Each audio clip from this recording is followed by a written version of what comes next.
So Franco, first day out on track in Spain. How was it feeling out there for you today?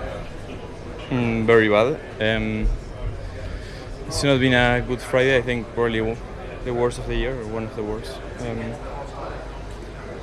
Yeah, the car is feeling very poor at the minute with the heat. I don't know if it's a heat or what, but it's very, very disconnected. We are sliding everywhere a lot. The front rears, the degradation is insane. It's just at the moment it feels very bad. So hopefully tomorrow we can turn it around a bit and improve. You mentioned the heat, the sliding around. So do you have some early ideas of what you can do overnight? I mean, what does tonight look like to get this car at a better window for tomorrow? We need more grips. I don't know. I don't know what we need to do at the moment. I think we need to understand the data and why is happening all this sliding and why we are so poor in some corners, and try to get better. Bueno, Franco, un viernes que tal vez arrancó mejor en la práctica 1 y después en la práctica 2 se complicó un poco más, ¿no? Se complicó, no empezó, fue todo el viernes muy malo. Todo el día. No teníamos nada de grip, la verdad que fue un viernes, fue el peor viernes de la temporada, creo. En cuanto a balance, a velocidad del auto, creo que fue muy malo, digamos, muy mal en carrera, en quali, muy lento también. No sé, hay muchas cosas por entender, pero siento que estuve maximizando todo bastante, pero no salía. Salía la vuelta que salía, pero estábamos muy lejos y muy lento. Así que nada, mucho por entender hoy a la noche. Intentar, obviamente, dar un paso grande con el equipo porque siento que nos falta mucho y en carrera en especial estamos a años luz. Hoy directamente en la carrera está inmanejable el auto. Íbamos 4 o 5 segundos más lento que los autos de punta, así que la verdad que en carrera mucho peor, obviamente creo que se exageraron mucho más los problemas, pero fue un viernes muy malo. No me acordaba un viernes tan malo, este año creo que no. Así que nada, mucho por trabajar a la noche y entender, porque ojalá sea setup y podamos cambiarlo y revertirlo, pero si es por el calor o por la pista, por lo que sea, y va a ser un fin de duro. Pero nada, intentaremos hoy a la noche laburar mucho y cambiar mucho el auto para estar mejor. Hay que hacer cambios agresivos y arriesgados para intentar dar un paso grande porque estamos mal. Pasó que han trabajado mucho la noche y lo han revertido. ¿Vos pensás que es factible poder hacer eso? Porque de hecho vos decías que llegabas acá con muchas ilusiones, que iba a ser un buen circuito y como decís vos, sorprendidos entonces todos. Sí, sorprendido, pero muy para mal. No sé, la verdad no estoy seguro de nada. O sea, el auto se sintió muy mal en entrada, en mitad de curva, en salida, fue todo muy malo y es más como de grip de las gomas, que no podemos extraer algo y que no sé si la temperatura de pista o qué, que nos está sacando mucho grip, así que hay que entender la razón de por qué está pasando todo esto y por qué estamos tan lentos y por qué estamos gastando tanto la goma, porque si no el domingo vamos a tener que hacer 30 paradas y ni así creo que lleguemos. So Steve, we were just talking with Franco and said hot day out there, tricky with the tyres, sliding around. How do you sum up the day from your side and what Pierre and Franco have been reporting out there? Well, the day started really well, really positive. It's not often you get points on a Friday. And then we got back into the real event, which is Barcelona race. FP1 and 2, very difficult. Neither driver happy with the balance.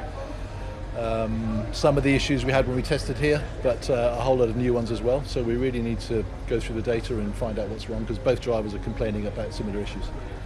Is it a little bit puzzling, given the pace in general so far this season? I mean, what does tonight look like, the debrief? Honestly, the last few races, we've started poorly on a Friday, scratched our heads, improved the car on a Saturday, managed to get into Q3, and then in the race been stronger again. So hopefully this is another one of those, but this time I must admit it's probably the poorest Friday we've had so far, so lots to do. And realistically, if you can get things right overnight and move it into a better window, getting into Q3 again, getting a few more points on the board? That's the target every week. You know, we'll do what we can. I'm sure we've got people looking at it right, well I know we have right now. I'm sure we'll find most of it, and optimistic, because it's only Friday and it's not a sprint, so we've got a bit of time. See what we can do for FP3 and then see what happens in quality. J'étais dans l'hospitalité là au moment où il y a eu l'annonce de la décision de la part de la FIA, donc non, extrêmement content. C'est sûr que c'est assez particulier de célébrer un podium le vendredi d'un Grand Prix, du Grand Prix suivant, mais non, je pense que c'est juste la bonne décision a été prise. Il y a eu une erreur qui a été faite pendant le week-end et je dois dire voilà, un grand merci à la FIA, à la F1, au final d'avoir regardé, d'avoir pris toutes les évidences, la situation en compte et d'avoir voilà, accepté le fait qu'il y ait une erreur qui a bien sûr des conséquences assez importantes, mais tout le monde a pris ses responsabilités comme il se doit, mais on sait que c'est jamais aussi simple que ça à ce niveau-là, dans tous les sports confondus. Donc je pense que c'est vraiment, ça montre tout le bon travail. Merci. Ça montre tout le travail et voilà, la transparence qu'il y a avec la Formule 1. Et je suis très très fier de l'équipe pour tout ce qu'ils ont fait depuis dimanche soir. Extrêmement travaillé. Et voilà, c'est une 3e place à Monaco, je ne l'ai pas vécu, mais je sais que j'ai passé la ligne en 3e place, ça fait vraiment très plaisir. Je suis juste allé remercier tous les mécanos, tous les ingénieurs, les remercier du fond du cœur pour cette performance. Malheureusement, on n'a pas pu célébrer ça à Monaco tous ensemble. Donc c'est vrai que c'est un podium qui restera à tout jamais assez unique et voilà, particulier. J'ai déjà la tête à ce week-end. Il y a forcément beaucoup d'excitation et beaucoup de tristesse depuis dimanche et beaucoup de plein d'émotions. Mais voilà, je suis très satisfait de voilà, la décision a été prise et même, je dois dire, même hier soir, je me suis réveillé à 7h ce matin, j'ai pas vraiment très bien dormi parce que je voulais absolument voilà, avoir cette décision et elle a été prise et c'est la meilleure décision qui pouvait être prise. Je sais pas, on va improviser quelque chose. C'est sûr que un podium à Monaco, c'est quelque chose d'incroyable. Moi, depuis tout petit, c'est le Grand Prix, la course historique, iconique de la Formule 1. On l'a fait. Maintenant, j'aimerais bien voir à quoi ça ressemble quand on est sur le podium à Monaco avec le prince, avec tout ça. Mais bon, il faudra le refaire une prochaine fois. Vous savez si on va vous rendre la coupe ou oui. Ça va se passer comment? Je sais pas encore. On vient juste d'avoir la nouvelle, donc il va falloir organiser ça. 1, 2, 3, P3. That's what you want to hear. All right, decision's been made. We are P3 of Monaco, so yeah, all I want to say, massive thanks to the team. Huge thank you to the fans, mechanics, engineers. Want to thank the world. Basically, it was pretty extreme last couple of days, especially after the race. A lot of disappointment. But yeah, in the end, the team fought for our case, and we proved that we didn't overspeed. Basically there, so we crossed the line in third, got the points. I don't really know how to celebrate right now. We haven't really planned anything. It won't give us back the moment, but at least we got the points, and yeah, that's all I'm happy for the team. So thank you very much, and now we'll switch focus and try to find the time to celebrate in the next few days. Merci beaucoup. What's he getting? What's he getting? This is the big question. What's he getting? That tastes like promotion!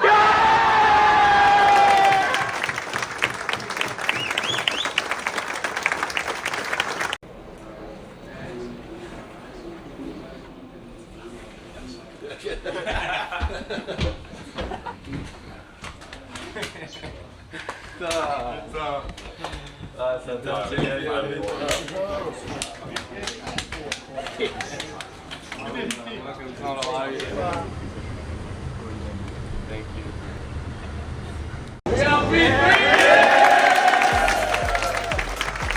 Thank you. It's honestly, I just want to say a big news.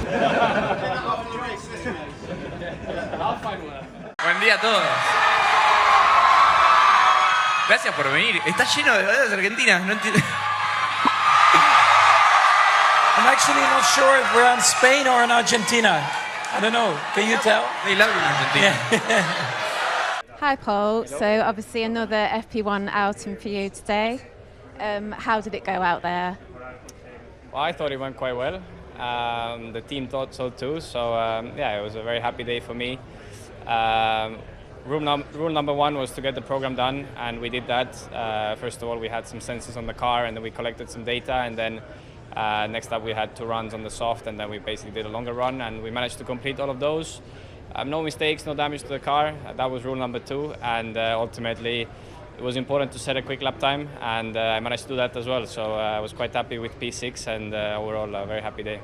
How grateful are you to Alpine and obviously Audi for kind of making this happen, for you getting the chance with Audi today? I mean, obviously they are the reason I'm here today, and they are the reason that I got to drive a Formula 1 car again. So of course I'm massively thankful for both of them. It's not often that two rival teams are giving the same driver a chance to drive their car. So yeah, massive thank you to both sides to making it happen, and also a big thank you to Nico for giving me his car. I took good care of it, so he was quite happy. So yeah, you know, when people trust you, you need to make sure that you do the job as well. Obviously that was your first FP1 of the year. You've got another one coming up in Austria. How beneficial is it to have those sort of quiet, you know, close together, those two sessions? Yeah, for sure it's very good. You know, normally in this position, in previous, for example, in last year and also generally throughout this year, you get to drive the car normally in a very like spread out window, and sometimes you drive it one day and then you wait 4 months and you drive it again. So it's difficult to build on your experience. So the fact that they are a bit closer now gives me more of a chance to build on my learnings, and it's just nice because, you know, the week before I drive an FP1, I feel like a driver. I'm prepping the same way. I'm in the simulator. I'm listening to the meetings. And you know, I arrive to Friday and I know I'm driving the car. Of course, sadly after that, most of the time I have to go and sit back and watch the TV, but up until that point I'm doing everything as a driver, as a full-time driver. So to me these weeks are super enjoyable. Austria is also a track I very much like, so I'm very much looking forward to driving there as well.